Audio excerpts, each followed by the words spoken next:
இப்போதும் நினைத்தால் நெஞ்சம் நெகிழ்ந்திடுதே.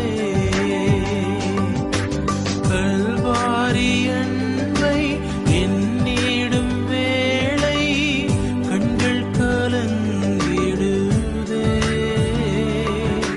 கர்த்தாவும் பாடுகள் இப்போதும் நினைத்தால் நெஞ்சம் நெகிழ்ந்திடுதே. ஆண்டவராக இயேசு கிறிஸ்துவின் நாமத்தில் கல்வாரி நேசம் ஊழியரின் சார்பாக உங்கள் அனைவருக்கும் எங்கள் வாழ்த்துக்களை தெரிவித்துக் கொள்கிறேன். இன்றைக்கு நான் கொடுக்கும் செய்தியின் தலைப்பு கனி தரும் ஜீவியம். பிதாவாகிய தேவன் நம்முடைய வாழ்க்கையை சபையாக வடிவமைத்து அதில் நாம் மிகுந்த கனிகளை தர வேண்டும் என்பதுதான் அவருடைய நிலைப்பாடு. நாமோ கிறிஸ்தவ ஜீவியம் என்பது நம்மால் திணிக்கப்பட்ட ஒன்று என்று நாம் கனிகளை குறித்து கவலையற்று ஜீவிக்கிறோம். ஆகையால் இந்த காலகரணத்தில் நமக்கு அளிக்கப்பட்ட ஒவ்வொரு நாளும் தேவனிடம் இருந்து கொடுத்த ஈவு என்று நினைத்து, ஒவ்வொரு வருடமும் தேவனிடமிருந்து கிருபியாக பெற்ற காரியம் என்று நினைத்து நம்மை நாமே கனிதரும் ஜீவியத்தை பெருக்குவதற்கு நாம் முயற்சி செய்ய வேண்டும்.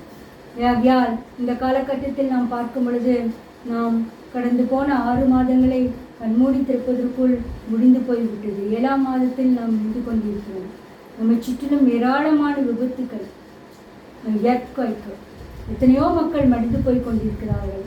நமக்கு ஒரு காரியம் அளிக்கப்பட்டிருக்கிறது என்றால் அது நாம் கனித்தரும் ஜீவியமாக, கனி நிறைந்த மக்களாக ஜீவிக்க அழைக்கப்பட்டிருக்கிறோம். அதற்கு ஆதாரமாக ஏசாயா 5:1-6 பார்ப்போம்.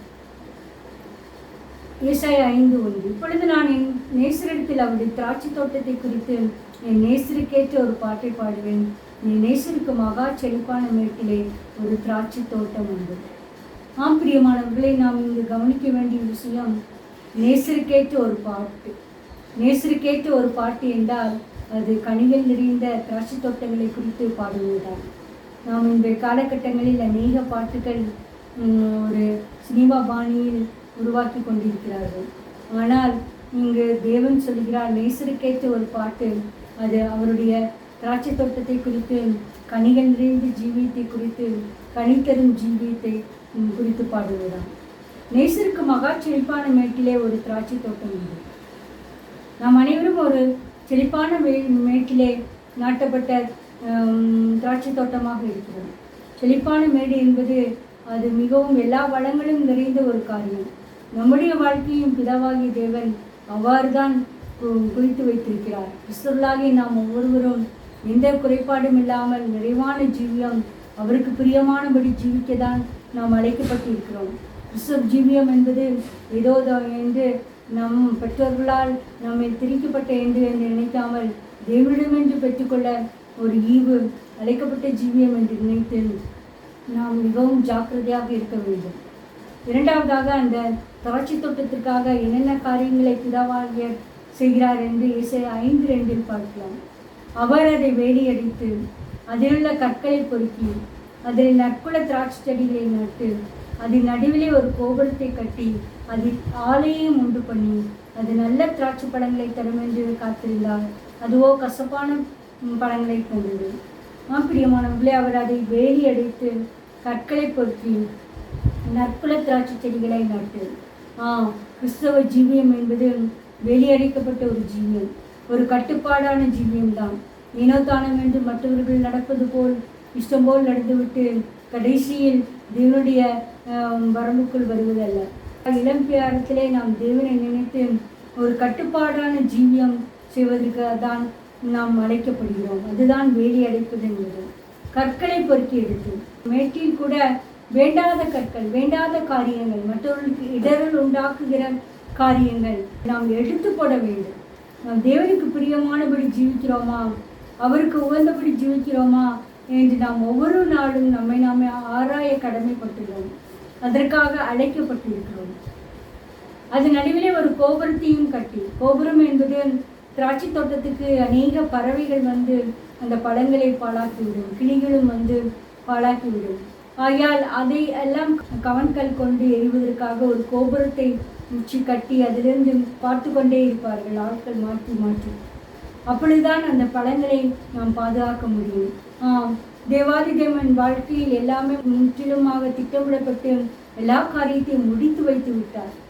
நாம் ஏதோ நினைத்து கொண்டிருக்கிறோம் நம்முடைய காரியம் தேவனுக்கு தெரியாது போல. இல்லை, ஒவ்வொரு மனிதனும் பிறக்கும் பொழுது, ஒவ்வொரு முக்கியமாக ஒரு கிறிஸ்துவ குடும்பத்தில் பிறக்கும் பொழுது நம்முடைய திட்டம் தேவாதி தேவன் கையில் இருக்கிறது. நமக்கு நாளை நடப்பது என்ன என்பது தெரியாது. ஆனால் அவருக்கு நம் வாழ்க்கை முழுவதும் என்னென்ன காரியங்கள் நடக்கும் என்பதை அறிந்து வைத்திருக்கிறார். அதான் ஒரு கோபுரத்தை கட்டி அதை ஆலையும் உண்டு பண்ணி.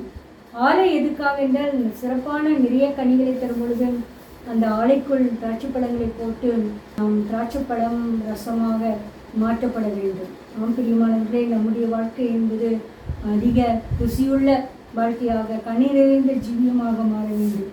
நம் ஆண்டவராக இயேசு கிறிஸ்து முதலாம் அற்புதத்தை கானா ஒரு கல்யாணத்தில் தண்ணீரை திராட்சை ரசமாக மாற்றினார். காரணம், நம்முடைய வாழ்க்கையும் கூட ஒரு கனி நிறைந்த ஜீவியமாக ஜீவிக்கும் பொழுது நாம் இந்த ஆலையில் போட்டு ஆட்டப்பட்டு நாம் ருசியுள்ள திராட்சை ரசமாக மாற வேண்டும் என்பதுதான். மற்றவர்களுக்கு பிரயோஜனமான ஒரு ஜீவியம் செய்ய வேண்டும் என்பதுதான். கிறிஸ்துவ ஜீவியம் என்பது தனக்காக மட்டுமல்ல, மற்ற சொசைட்டிக்காகவும் எல்லாரையும் பிரியப்படுத்துகிற ஒரு ஜீவியம்தான் கிறிஸ்தவ ஜீவியம். தேவன் அதற்கு அருள் செய்வாராக. ஆனால் இங்கு பாருங்கள், அது கசப்பான பணியை தந்தது. இத்தனை காரியம் செய்த பின்பும் அந்த தாட்சி செடி நல்ல பழங்களை தராமல் கசப்பான கனிகளை தந்தது. தேவன் நமக்கு எல்லா காரியங்களையும் ஆயத்த பண்ணி வைத்து விட்டார். நல்ல காரியங்களை கொடுத்தார், வேதாகமத்தை கொடுத்திருக்கிறார், ஜெபிக்கிறதற்கு அருள் செய்திருக்கிறார், நல்ல ஒரு ஆலயத்தை கொடுத்திருக்கிறார், போதவர்களை கொடுத்திருக்கிறார். இத்தனை காரியங்களும் செய்து நாம் கனி நிறைந்த ஜீவியம் இல்லாமல் ஒரு கசப்பான கனிகளை தருகிற ஜீவியமாக இருந்தால் தேவனுடைய நியாயத்திற்கு நம்மேல் வருகிறதாக இருக்கிறது. அதைதான் தேவன் கூறுகிறார். ஏசாயா 5:3, எருசலேமின் குடிகளை, யூதாவின் மனுஷரே, எனக்கும் என் திராட்சை தோட்டத்துக்கும் நியாயம் தீருங்கள். நான் என் திராட்சை தோட்டத்திற்காக செய்யாத எந்த வேலையை அதற்கு நீ செய்யலாம்? நல்ல திராட்சை பழங்களை தரும் என்று நான் காத்திருக்க அது கசப்பான பழங்களை தந்ததில்லை. அப்படி நம்முடைய வாழ்க்கையின் ஒவ்வொரு வாழ்க்கையும் ஒரு எதிர்பார்ப்பு நிறைந்த ஒரு ஜீவியமாக தான் நாம் படைக்கப்பட்டிருக்கிறோம். நாம் என்ன, கணவன் மனைவியிடத்தில் சில காரியங்களை எதிர்பார்ப்பார், மனைவி கணவனிடத்தில் எதிர்பார்ப்பார், பெற்றோர் பிள்ளைகளிடத்தில் காரியங்களை எதிர்பார்ப்பார்கள், நாம் பெற்றோர் பிள்ளைகளிடத்தில், பிள்ளைகள் பெற்றோரிடத்தில் சில காரியங்களை எதிர்பார்ப்பார்கள். இப்படியேதான் மாமனார் மருமகளிடத்தில் சில காரியங்களை எதிர்பார்ப்பார்கள், மாமியார் சில காரியங்களை எதிர்பார்ப்பார்கள். நம் அனைவருடைய எதிர்பார்ப்புகளை நிறைவேறத்தக்கதாக தான் நாம் ஜீவிக்க அழைக்கப்பட்டிருக்கிறோம். அதைத்தான் பிதாவாகிய தேவனும் செய்தார். எல்லா காரியங்களையும் முடித்துவிட்டு நல்ல கனிகளை தரும் என்று எதிர்பார்த்திருக்க அதுவோ கசப்பான கனிகளை தந்தது. இப்பொழுது தேவன் ஒரு நியாயத்திற்கு செய்கிறார். ஏசாயா 5:5, இப்பொழுது நான் என் திராட்சை தோட்டத்திற்கு செய்வதை உங்களுக்கு அறிவிப்பேன். அதன் வேலியை எடுத்து போடுவேன், அது மேய்ந்து போடப்படும், அதன் அடைப்பை தகர்ப்பேன், அது மிதியொன்று போகும். பிரியமானவர்கள், அடைக்கப்பட்ட ஒரு தோட்டமாக, முத்திரிக்கப்பட்ட ஒரு தோட்டமாக நாம் தேவனுடைய கையில் இருக்கும் பொழுது நாம் கனி நிறைந்த ஜீவியம் செய்கிற மக்களாக நாம் காணப்பட வேண்டும். இல்லை என்றால் வேலியை எடுத்து போடுவேன் என்று கூறினார். வேலியில்லாத நிலத்தில் எல்லா ஆடு மாடுகளும், முக்கியமாக காட்டுப்பண்டிகளும் வந்து அதை மேய்ந்து போய்விடும். அப்படிப்பட்ட ஒரு ஜீவியம், தருமாறான ஜீவியம் நம் வாழ்க்கையில் காணப்படவே கூடாது. மற்றவர்களால் அழிக்கப்படக்கூடிய ஒரு காரியம் காணப்படவே கூடாது. மற்ற காரியங்களால் நம் ஜீவியம் அழிக்கப்பட்டு போடவே கூடாது. இன்று அநேகர் கூட போதை வஸ்துக்களாலும், சினிமா மௌத்தினாலும், குடிவெறியினாலும், விபச்சார மௌத்தினாலும் தங்கள் காரியங்களை கெடுத்து கொண்டிருக்கிறார்கள். காரணம், அது வேலையில்லாத வாழ்க்கை போல் அவர் காணப்படுகிறது. கிறிஸ்தவ ஜீவியம் என்று அடைக்கப்பட்ட, முத்திரிக்கப்பட்ட தோட்டம் போல், வேலையெடுத்த தோட்டம் போல் காணப்பட வேண்டும். அதற்கு நாம் மிகுந்த கனிகளை தர வேண்டும். ஏசாயா 5:6, அதை பாழாக்கி விடுவேன், அது கிளை நடுக்கப்படாமலும் களை கொத்தி எடுக்கப்படாமலும் போவதனால் முச்செடியும் நெருஞ்சிலும் உழைக்கும், அதன் மேல் மழை பெய்யாதபடிக்கு மேகங்களை கட்டளையிடுவேன் என்றார். அது கிளை நறுக்கப்படாமலும் களை எடுக்கப்படாமலும் இருக்கும். வேலியை எடுத்து போடும் பொழுது அது முச்செடியும் நெருஞ்சிலும் முளைக்கும், மேகங்களுக்கும் கட்டளையிடுவேன் என்கிறார். பிரியமானவர்களே, நாம் மேகங்களுக்கு கட்டளையிடும் பொழுது மழையில்லாத ஒரு வறட்சியான ஜீவியம் தான் நம் வாழ்க்கையில் காணப்படும். முச்செடி நெருஞ்சில் போன்றது நம்மை பாழ்படுத்துகிற காரியங்கள். முக்கியமாக ஒரு வியாதி, தீராத ஒரு வியாதி, ஏனென்று தெரியாமல் சுகதேவியாக ஜீவிக்கும் பொழுது ஒரு காரணமில்லாத ஒரு வியாதி. இதெல்லாம் ஒரு கனியற்ற ஜீவியத்தை தான் குறிக்கிறது. ஆகையால் நாம் ஜாக்கிரதையாக இருப்போம் பிரியமானவர்களே. நாம் கசப்பான கனிகளை நாம் கொடுக்கும் பொழுது நிச்சயமாகவே நம்முடைய வாழ்க்கையில் வியாதி என்கிற ஒரு கசப்பு நம்மை ஆட்கொள்ளுகிறது.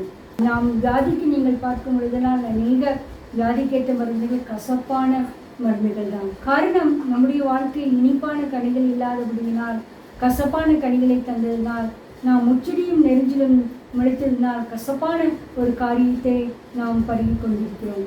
ஆகையால் எல்லா காரியமும் தேவனிடத்தில் வந்த துன்பங்கள் என்று நாம் நினைக்கக்கூடாது. நம்முடைய வாழ்க்கையில் துன்பம் வரும் பொழுது நாம் கனிதருகிற ஜீவியத்தை நாம் செய்கிறோமா, இல்லை தேவன் என் வேலையை எடுத்து போட விட்டாரா என்று நாம் ஆராய கடமைப்பட்டுள்ளோம். ஆகையால் ஆராய்ந்து தேவனிடம் வரத்தக்கதாக, நல்ல கனி தரத்தக்கதாக ஆண்டவர் கிருபை செய்வார்கள். அடுத்ததாக நம் ஆண்டவராக இயேசு கிறிஸ்துவும் ஒரு கனி நிறைந்த ஒரு வாழ்க்கையை தான் எதிர்பார்க்கிறார். நீங்கள் வேதாமத்தில் அவர் எழுந்த பொழுதும் ஒரு கனி தரும் ஜீவியத்தை தான் எதிர்பார்த்திருந்தார். யோவான் 15ஆம் அதிகாரத்திலும் கனி கொடுத்ததை பற்றி தான் கொடுத்திருந்தார். லூக்கா 13:6-9. அப்பொழுது அவர் உவமையும் சொன்னார். ஒருவன் தன் திராட்சை தோட்டத்தில் ஒரு அத்திமரத்தை நட்டியிருந்தான். அவன் வந்து அதிலே கனியை தேடின பொழுது ஒன்றும் காணவில்லை. பிரியமானவர்கள், இந்த திராட்சை தோட்டத்தில் ஒரு அத்திமரம் என்பது ஒரு ஸ்பெஷல். கிறிஸ்துவாகிய நாம் ஒவ்வொருவரும் அழைக்கப்பட்டவர்கள், தெரிந்து கொள்ளப்பட்டவர்கள். நாம் ஏதோ நினைத்து கொண்டிருக்க வேண்டாம், நாம் மோசையை போல நமக்கு ஒரு பெரிதான அழைப்பு வந்தால்தான் ஊழியம் செய்ய வேண்டும் என்று. இல்லை, நாம் வேதாகத்தில் கிறிஸ்துவ ஜீவியம் செய்ய அழைக்கப்பட்டவர்கள், நாம் தெரிந்து கொள்ளப்பட்டவர்களாக இருக்கிறோம். அதுதான் திராட்சை தோட்டத்தில் நடப்பட்ட ஒரு அத்திமரம் போன்றது. ஆனால் கனியை தேடின பொழுது ஒரு கனியும் காணவில்லை. வெறுமனே ஒரு வெட்டபெரு மரமாக நிலத்தின் சாரத்தை உறிஞ்சி குடித்து கொண்டு தேவனருடைய நன்மைகளை எல்லாம் வாங்கி கொண்டு கனித்தராத ஜீவியம் தேவனுக்கு ஒரு பிரியமில்லாத ஜீவியம். லூக்கா 13:7. அப்பொழுது அவர் தோட்டக்காரனை நோக்கி, இதோ 3 வருஷமாய் இந்த அத்தி மரத்திலே கனியை தேடி வருகிறேன், ஒன்றையும் காணவில்லை. இது வெட்டி போடு, இது நிலத்தையும் ஏன் கெடுக்கிறது என்றார். பிரியமானவர்களே, நாம் நிலத்தை கடிக்கிற ஒரு மரம் போல் வாழ்ந்து கொண்டிருக்கிறோமா, இல்லை நாம் கனி தரும் ஜீவியம் செய்து கொண்டிருக்கிறோமா? எஜமானன் வந்து கேட்டபொழுது 3 வருடமாக நான் இங்கே வந்து பார்க்கிறேன், இங்கே ஒரு கனியும் காணவில்லை. நம்முடைய வாழ்க்கையும் ஒவ்வொரு வருடத்தையும் துவங்கும் பொழுது தேவன் நம்மிடம் எதிர்பார்ப்பது, இந்த வருடத்தில் நாம் நல்ல கனிகளை தருவோம், இந்த வருடத்தில் இந்த காரியம் நமக்குள் இருக்கும், நிச்சயடக்கம் இருக்கும், சாந்தம் இருக்கும், அன்பு இருக்கும் என்றுதான். ஆனால் நாம் அதை பற்றி காரியங்களை நாம் கவலைப்படாமல் நாம் ஜீவித்து கொண்டிருந்த பொழுதினால் நாம் வெட்டி போடுவதற்கு ஏதுவாக நாம் காணப்படுவோம். யோவான் ஸ்நாடன் கூட சொன்னது, கோடாலியானது மரங்கள் அருகே வைக்கப்பட்டு இருக்கிறது, கனி கொடாத மரம் எதுவோ அதை வெட்டி போடப்படும் என்று. பிரியமானவர்களே, நம் வாழ்க்கையில் மரணம் என்பது எப்பொழுது என்று தெரியாது. ஆனால் அதற்கு முன்பதாக நாம் தேவனுக்கு பிரியமில்லாத ஒரு வாழ்க்கையை வாழ்ந்து வெட்டிப்படாதபடி தேவன் கனிதரும் ஜீவியம் செய்ய கிருபை செய்வார்கள்.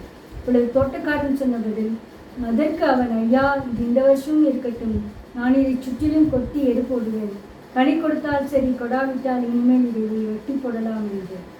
இந்த ஒரு வருடமும் நமக்கு கிருபையாக அளிக்கப்பட்டிருக்கிறது.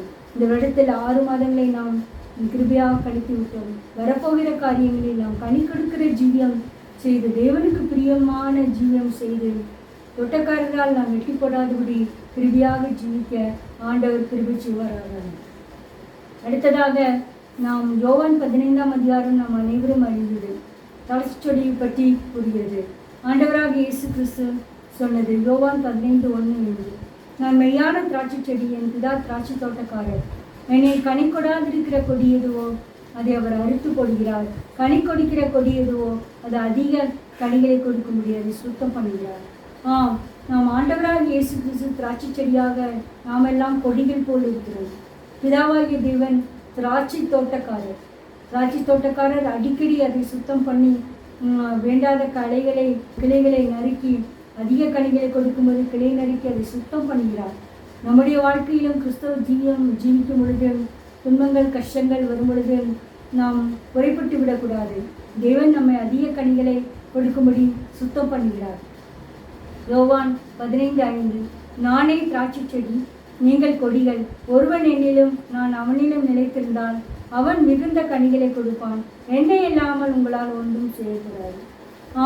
இந்த வசனத்தை நாம் அதிகமாக நாம் மனதில் பதித்துக் கொள்ள வேண்டும். கர்த்தராகிய இயேசு கிறிஸ்து நம்மிடம், நாம் அவரிடம் ஜீவித்திருக்கும் பொழுது மிகுந்த கனிகளை கொடுப்போம். ஆண்டவராக இயேசு கிறிஸ்துவிடம் கடைசி வரை நிலைத்திருக்க வேண்டும்.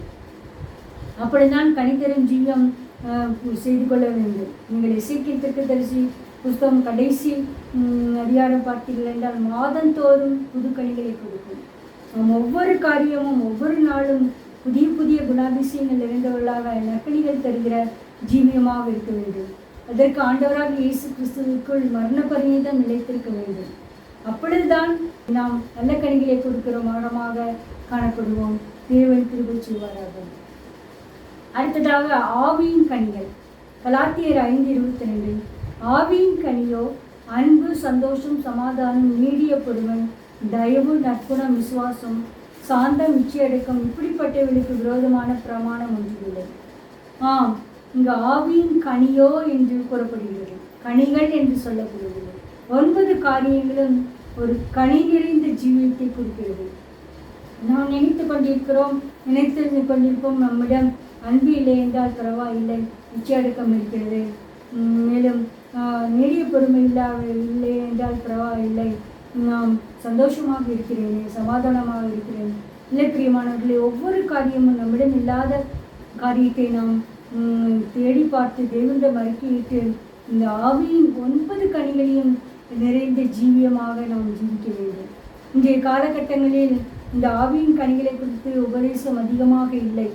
எல்லாம் ஒரு மேம்போக்கான ஒரு சத்தியத்தை தான் சொல்லிக் கொண்டிருக்கிறார்கள். ஆவியின் கனி நிறைந்த ஜீவியம் என்பது ஒரு நிச்சயமான ஒரு கிறிஸ்தவ ஜீவியம். நீங்கள் கனித்தடும் மரத்தை பார்த்தீர்கள் என்றால் அதை நாம் அதிகமாக கேர் செய்வோம். அதே போல்தான் பிதாவாகிய தேவனும் நாம் கனிதரும் ஜீவியம் செய்யும் பொழுது நம்மிடம் ஒரு விசேஷித்த அக்கறை காட்டுகிறார். நம்முடைய குறைவுகளெல்லாம் அவர் நிறைவாக்குவார். நம்முடைய காரியங்களெல்லாம் அவர் பார்த்து கொள்வார். அதற்கு கனி நிறைந்த ஒரு ஜீவியம் செய்ய வேண்டும். அடுத்ததான் நற்குணம். எபேசியர் 5:9 ஆவியின் கனி சகல நற்குணத்திலும் நீதியிலும் உண்மையிலும் விளங்கும். நற்குணம் என்பது ஒரு கனிதான். நாம் நற்குணசாலிகளாக நாம் ஜீவிக்க வேண்டும். ஆவியின் கனியோ சகல நற்குணத்திலும் நீதியிலும் உண்மையிலும் விளங்கும். நாம் நீதி செய்கிற மக்களாக, நீதியை விரும்புகிற மக்களாக, உண்மையில் பிரியப்படுகிற மக்களாக, நற்குணசாலிகளாக நாம் விளங்க வேண்டும். நம்மை பற்றி மற்றவரிடம் சாட்சி என்னவென்றால் அவர்கள் நற்குணசாலிகள், அவர்கள் உண்மை பேசுகிறவர்கள், அவரிடம் ஒரு காரியத்தை கொடுத்தால் உண்மையாக நடத்துவார்கள் என்ற ஒரு சாட்சியை நமக்கு வேண்டும். நாம் எந்தெந்த இடங்களில் நாம் வேலை செய்கிறோமோ இல்லை வீட்டில் இருக்கிறோமோ என்று எந்த காரியம் இருந்தாலும் பரவாயில்லை, இந்த ஒரு சாட்சி நமக்குள் இருக்க வேண்டும். யோசேப்பு நற்குணசாலியாக இருந்தார். அவர் போத்திபாரின் வீட்டில் அவர் வேலை செய்த பொழுதும் எந்தவித அநியாயத்துக்கும் தன்னை உட்படுத்தவே இல்லை. அவர் உண்மை உள்ளவராக இருந்தார், நீதி நிறைந்தவராக இருந்தார். தேவனுக்கு விரோதமாக இவ்வளவு பெரிய பாவம் செய்வது எப்படி என்று போத்திபாரின் மனைவிக்கு பதிலளித்தார். அதனால் அவர் சிறைச்சாலையில் போடப்பட்டாலும் கவலைப்படவே இல்லை. பிரியமானவர்கள், இதுதான் ஆவியின் கனி சகல நற்குணத்திலும் நீதியிலும் உண்மையிலும் விளங்கும். உதடுகளின் கனி. நம்ம என்ன பேசுகிறோம் என்பது மிகவும் முக்கியம். எபிரேயர் 13:15 ஆகையால் அவருடைய நாமத்தை துதிக்கும் உதடுகளின் கனியாகிய ஸ்தோத்திர பலியை அவர் மூலமாக எப்பொழுதும் செலுத்தக்கிறது. நம்முடைய வாழ்க்கை அவர் நாமத்தை துதிக்கும் ஸ்தோத்திரம் பலியை நாம் தேவனுக்கு எப்பொழுதும் செலுத்த வேண்டும். நம்ம எல்லா காரியத்திலும் தேவன் எனக்கு தந்தார், ஒவ்வொரு நன்மையான காரியத்தையும் தேவன் எனக்கு தந்தார் என்று ஸ்தோத்திரிக்க வேண்டும். தீமையான காரியம் வந்தவர்கள் கூட நாம் ஸ்தோத்திரிக்க வேண்டும். நாம் அநேக தரம் என்ன செய்வதென்றால் நன்மையான காரியம் செய்யும் பொழுது இதை பெற்றுக்கொண்டு தேவனுக்கு ஸ்தோத்திரம் செய்யாமல், நன்றி செய்யாமல் விட்டுவிடுகிறோம். ஆண்டவராக இயேசு கிறிஸ்து 10 குஷ்டரோகிகளை சொஸ்தமாக்கினார். அவர்களில் 9 பேர் அப்படியே சென்று விட்டார்கள். ஆனால் ஒருவன் மட்டும் தேவனிடம் வந்து நன்றி செலுத்தினான். ஆண்டவராக இயேசு கிறிஸ்து கூறினது, சுகமானவர்கள் 10 பேர் அல்லவா, 9 பேர் எங்கே? என்னை சோத்திரிக்கும்படி இந்த சமாரியனே ஒருவனே அல்லாமல் வேறு ஒருவரும் இல்லையே என்று சொல்லி அவருக்கு ரட்சிப்பு நிச்சயத்தை அருளி செய்தார். பிரியமானவர்களை, நாம் எப்பொழுதும் கனி நிறைந்த ஜீவியம் என்பது நன்றி நிறைந்த ஜீவியமாக இருக்கிறது. தேவனுக்கு ஸ்தோத்திரம் செலுத்த வேண்டும் எல்லா காரியத்திலும். இந்த சுகம் பெற்ற குஷ்டரோகி திரும்ப வந்து ஆண்டவருக்கு ஸ்தோத்திரம் செலுத்துவது போல நாம் எல்லா காரியத்திலும் தேவனுக்கு ஸ்தோத்திரிக்கும் பொழுது ரட்சிப்பு நிச்சயத்தை பெற்ற மக்களாக நாம் ஜீவிப்போம். தேவன் அதற்கு கிருபை செய்வாராக. இங்கு நாம் பார்ப்பது ஞானம் நிறைந்த ஒரு காரியம் வேண்டும். நம்முடைய வாழ்க்கையில் நாம் அதிகமான ஞானம் நிறைந்தவர்களாக இருக்க வேண்டும். அதற்கு நாம் பரத்திலிருந்து நாம் பெற்றுக்கொள்கிற ஞானமாக இருக்க வேண்டும். யாக்கோபு 3:17 பரத்திலிருந்து வருகிற ஞானமும் முதலாவது சுத்தமுள்ளதாயும், பின்பு சமாதானமும் சாந்தமும் இணக்கமுள்ளதாயும், இரக்கத்தாலும் நற்கனிகளாலும் நிறைந்ததாயும், பட்சபாதம் இல்லாதாயும், மாயமற்றதாயும் இருக்கிறது. பிரியமானவர்களே, இங்கு பாருங்கள், தேவன் அளவிலே ஞானத்தை குறித்து எத்தனை காரியங்கள் சொல்லப்பட்டிருக்கிறது. முதலாவது சுத்தமான காரியம், எந்தவித அசுத்தமான கிரிகளும் நம் வாழ்க்கையில் காணப்படக்கூடாது. பின்பு சமாதானமும் சாந்தமும், நாம் சாந்தமும் சமாதானமும் இணக்கமுள்ளவர்களாகவும் இருக்க வேண்டும். நாம் அதிகமாக காரியங்களை சண்டை போட்டு சாதித்து கொள்ளக்கூடாது. இரக்கத்தாலும் நற்கனிகளாகவும் நிறைந்ததாயும், பட்சபாதம் உள்ளதாயும், மாயமற்றதாயும் இருக்கிறது. கிறிஸ்தவ ஜீவியம் என்பது ஒரு மாயமற்ற ஜீவியமாக இருக்க வேண்டும். உள்ளொன்று வைத்து கொண்டு புறமொன்று சொல்லக்கூடாது. புறமொன்று சொல்லிவிட்டு உள்ளொன்றை காரியத்தை வைத்து திட்டமிடக்கூடாது. பிரியமானவர்களே, அநேக கிறிஸ்தவர்கள் என்று மற்றவர்கள் வாழ்க்கைக்கு விரோதமாக திட்டமிட்டு அவர்கள் வாழ்க்கையை கெடுக்கிற காரியமாக இருக்கிறார்கள். அது பரத்திலிருந்து வருகிற ஞானம் அல்ல, அது ஒரு விசாசு பேய் கடுத்தமான ஞானம். ஆகையால் நாம் தெய்வீக ஞானத்தால் நிறைந்த மக்களாக இந்த உலகத்தில் ஜீவிக்கும் பொழுது நாம் நற்கனிகளால் நிறைந்ததாக ஜீவிப்போம். நம்முடைய ஞானம், அறிவு, புத்தி எல்லாம் மற்றவர்களை கெடுப்பதற்காகவோ வாழ்க்கையை சிதைப்பதற்காகவோ எந்த காலத்திலும் நாம் உபயோகிக்கவே கூடாது. அது தேவனுக்கு ஒரு பிரியமில்லாத ஒரு காரியம். சவுல் ராஜாவாக இருந்த பொழுது அவன் திட்டமிடுதல் எல்லாம் தாவீதை எப்படி ஒழித்து கட்ட வேண்டும், இந்த உலகத்தை விட்டு நீக்க வேண்டும் என்பதுதான். அதற்காக திட்டமிட்டு கொண்டு ஓடிக்கொண்டே இருந்தான். கடைசியில் நிகழ்ந்து வேண்ட அவனுடைய வாழ்க்கை தான் பரிதாபமாக முடிந்தது. ஆகையால் நாம் தெய்வீக ஞானத்தால் நிறைய வேண்டும் என்று தேவனிடம் பிரார்த்திக்கும் பொழுது நிச்சயமாகவே நம்முடைய வாழ்க்கையில் ஒரு கனி நிறைந்த ஜீவியம் காணப்படும். தேவன் அதற்கு கிருபை செய்வாராக.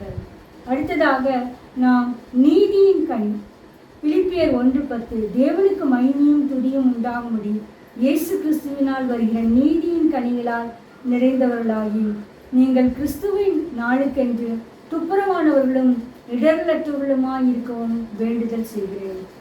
பிரியமானவர்களே, இங்கு நீதியின் கனிகளால் நிறைய வேண்டும். எந்த காரியத்திலும் நாம் நீதி நியாயம் செய்ய வேண்டும். நீங்கள் தாவீது ராஜாவின் வாழ்க்கையை பார்த்தீர்கள் என்றால் அவர் சகல ஜனங்களுக்கும் நீதியும் நியாயமும் செய்து கொண்டு வந்தார். நீதியும் நியாயத்தையும் நாம் ஒரு சாமரத்தில் இருக்கும் பொழுது, மற்றவர்கள் நம்மிடம் வரும் பொழுது நாம் நீதியும் நியாயம் செய்கிற மக்களாக நாம் காணப்பட வேண்டும். கிறிஸ்துவின் நாளுக்கென்று துப்புரவானவர்களும் உண்மையாக இருக்க வேண்டும், இடரலற்றவர்களாக இருக்க வேண்டும் வேண்டுதல் செய்கிறேன். நாம் யாருக்கும் நம் ஜீவியம் இடரலாக இருக்கக்கூடாது. அவர்கள்தான் அதிக கிறிஸ்தவர்கள் போல் தோற்றமளிக்கிறார்களே, அவர்களே இந்த காரியத்தை செய்கிறார்களே, லஞ்சம் வாங்குகிறார்களே, நானும் அதை செய்தால் என்று மற்றவர்கள் நம்மை பார்த்து இடரலாகக்கூடாது. அதுதான் இடரலற்றவர்களாக இருக்க வேண்டும் என்று பிரார்த்திக்கிறேன். நீதியின் கனிகளால் நாம் நிறைந்தவர்களாக இருக்கும் பொழுது நம்முடைய ஒரு ஜீவியம் மற்றவர்களுக்கு இடரலாகாமல் இருக்கும். மற்றவர்களை நம்மை பார்க்கும் பொழுது இவர்கள்தான் உண்மையான கிறிஸ்தவர்கள், இவர்களை பார்த்து நாமும் பழகிக்கொள்ள வேண்டும் என்று நினைப்பார்கள். பிரியமானவர்களே, கடைசியாக நீதியின் கனியானது எவ்வாறு இருக்கும் என்றால் யாக்கோபு 3:18 நீதியாகிய கனியானது சமாதானத்தை நடத்துகிறவர்களாலே சமாதானத்திலே விதைக்கப்படுகிறது. நாம் சமாதானம் பண்ணுகிற மக்களாக இருக்கும் பொழுது நீதியின் கனியை பெற்றவர்களாக நாம் ஜீவிப்போம். யாவருக்கும் சமாதானம் உண்டாக பேசுகிறாங்க என்றார். மொர்தெகாய் அந்த சூசான் அரண்மனையிலே உயர்த்தப்பட்ட பொழுது தன்னுடைய ஜனங்களின் காரியத்துக்காக சமாதானம் உண்டாக பேசுகிறவர்களாக இருப்பார்கள் என்றார். சமாதான பணியர்கள் பாக்கியவான்கள் என்று நாம் அழைக்கப்படுகிறோம். நாம் சமாதானத்தை விரும்புகிற மக்களாக இருக்கிறோமா, இல்லை எப்பொழுது காரியத்தாலும் என்னுடைய காரியம்தான் பேசும், நான் தான் பெரியவன் என்று நான் சண்டை போடுகிற மக்களாக நாம் காணப்படுகிறோமா? சிந்திப்போம். கடைசியாக வெளிப்படுத்தல் 2:7 ஆவியானவர் சபைகளுக்கு சொல்கிறது, காதுள்ளவன் கேட்க கடவன். ஜெயம் கொள்கிறவன் எவனோ அவனுக்கு தேவனுடைய பரதீசியின் மத்தியில் இருக்கிற ஜீவ விருட்சத்தின் கனியை புசிக்க கொடுத்தோம். ஆம் பிரியமானவர்களே, இங்கு ஏதேன் தோட்டத்தில் விளக்கிய ஜீவ விருட்சத்தின் கனி பரலோகத்தில் இருக்கிறது. ஜெயம் கொள்கிறவர்கள் ஜீவ விருட்சத்தின் கனியை நாம் புசிக்க கொடுப்பேன் என்று கூறுகிறார். ஏன் ஜீவ விருட்சத்தின் கனியை தேவன் ஏதேன் தோட்டத்தில் விளைக்கிறார் என்றால், அதை புசிக்கிறவர்கள் சாகாமல் எந்தெந்தும் நினைத்திருப்பார்கள். நம்முடைய வாழ்க்கையில் நாம் ஜெயம் பொழுது பரலோகத்தில் ஜீவ விருட்சத்தின் கனியை புசித்து சதா காலமும் தேவனை புகழ்ந்து பாடுகிறவர்களாக நாம் காணப்படுவோம். தேவன் அதற்கு கிருபை செய்வாராக. ஜெபம். நேசிக்கிறேன் பிதாவே, ஆண்டவரே, கனி நிறைந்த ஜீவியம், கனி கொடுக்கும் ஜீவியம் என்பதை பற்றி சற்று காரியங்களை சிந்திக்கும் கர்த்தாவே. பிதாவாகிய தேவன் எங்களை நற்குல திராட்சை செடியாக ஒரு செழிப்பான முயற்சியில் நட்டப்பட்ட நாட்டுகளைப் போல் இருக்கிறோம் கர்த்தாவே. அதற்கு அந்த தோட்டத்தை அவர் ஆயத்தப்படுத்தி வேலியடைத்து கற்களை பொறுக்கி ஆலையை நாட்டி கோபுரத்தை நாட்டி நல்ல கனிகளை தரும் என்று எதிர்பார்த்திருக்கிறார் கர்த்தாவே. தேவனே, நாங்கள் நல்ல கனிகளை கொடுக்கிற மக்களாக ஜீவிக்க கசப்பான கனிகளை எங்கள் வாழ்க்கையிலிருந்து எடுத்து போட கிருபை செய்ய வேண்டும் என்று கெஞ்சுவோம். நாங்கள் கசப்பான கனிகளை கொடுக்கும் பொழுது எங்கள் வாழ்க்கையில் இருக்கிற வேலியை அடைப்பை தேவன் தவிர்த்து போடுகிறார் கர்த்தாவே. அது காட்டுப்பண்டிகளை ஒழுகிற நிலமாக மாறிப்போகும் கர்த்தாவே. ஆண்டவரை, முச்செடியும் நெருஞ்சிலும் ஒழிக்கிற நிலமாக மாறிப்போகும் கர்த்தாவே. ஆண்டவரே, அது எங்களை இருதயத்தை பண்படுத்த வேண்டும் என்று கேட்கிறோம். இருதயம் சுத்தமாக இருக்கும் பொழுது நற்கனிகளால் நிறைந்த ஜீவியம் செய்யத்தக்கதாக ஆண்டவர் கிருபை செய்ய வேண்டும் என்று கேட்கிறோம். ஆண்டவராக இயேசு கிறிஸ்து மெய்யான திராட்சை செடியாக இருக்கிறபடியால் ஸ்தோத்திரம் கர்த்தாவே. ஆண்டவர் அவரில் நிலைத்திருந்து நாங்கள் நிலையான ஜீவியம் செய்ய கிருபை செய்ய வேண்டும் என்று கேட்கிறோம். வறட்சியான காரியங்களை எல்லாம் எங்கள் வாழ்க்கையிலிருந்து எடுத்து போட வேண்டும் என்று கேட்கிறோம். நற்குணம் என்னும் கனியை எங்கள் வாழ்க்கையில் காணப்பட்டிருக்கத்தாவே. ஆவியின் கனிகள் 9 காணப்பட்டிருக்கத்தாவே. நீதியான கனி எங்கள் காணப்பட்டிருக்கத்தாவே. கர்த்தரிலிருந்து வருகிற ஞானம் எங்களுக்கு கிடைக்கட்டும் கர்த்தாவே. கடைசியில் உங்களுடைய ராஜ்யத்தில் பரலோகத்தில் பிரவேசிக்கும் பொழுது ஜீவக்கனியை புசிக்கிற மக்களாக நாங்கள் காணப்பட வேண்டும் என்று கூறுகிறோம். எல்லா துதிக நம்ம உமக்கு செலுத்துகிறோம். இயேசு கிறிஸ்து மூலம் வேண்டிக் கொள்கிறோம் பிதாவே. ஆமென்.